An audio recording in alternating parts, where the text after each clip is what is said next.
Date. Ang dami kong damit. This. Tingnan niyo, ang dami kong damit. Update. Ito na yung ginawa ko dyan. Tapos ito, yung dati nandito ko dyan.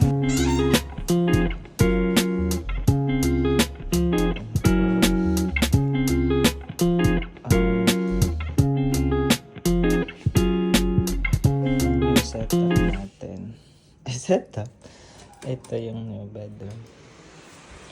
Ang ginawa ko, minove ko dito yung kama, tapos linagay ko na to para alas dito na lang ako uupo para makatipid ng space. Yan. Tapos dinagay ko na dito yung mga kinakailang mga skincare. Hello. Yan. Tapos isasabi ito, kakabili ko lang din sa Shopee, tapos may electric fan tayo.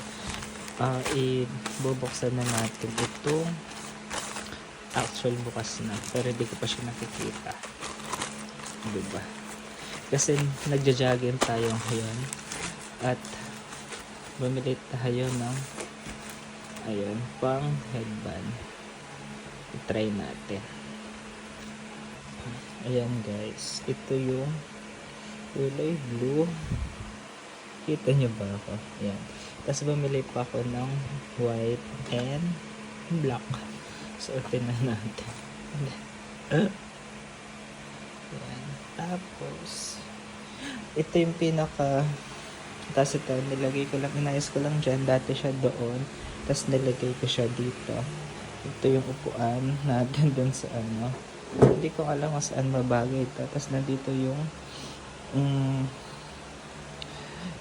pinaka ano dito is this to. Parang kung nag-create tayo ng parang mali na walking closet, diba? From this pan, i-divide niya yung room into two. Tapos meron tayong dito ko na din linagay, ay yung ganito set ko, yung salamin. Yan. Yan, diba? Dito. Hello. Hindi ko pa nga alam kung ano gagawin ko, pero meron akong balak na gawin dito sa part na to. Nabubuka, ano pa to, bibigyan ko, ano lang natin to, tawag dito, bigyan ng pako.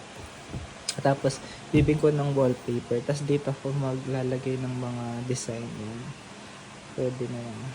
Bibigyan ko ng wallpaper siguro buko, or hindi, kahit hindi na siguro, i-fix ko lang to, tapos maglalagay na ako mga decor dyan, diba? Ganda na siya. Yun lang guys, date na lang ako. Ito yung pinaka-date natin. At hindi na sayang yung araw natin ngayon kasi napaka-productive natin, napaka dami nating nagawa. Bye!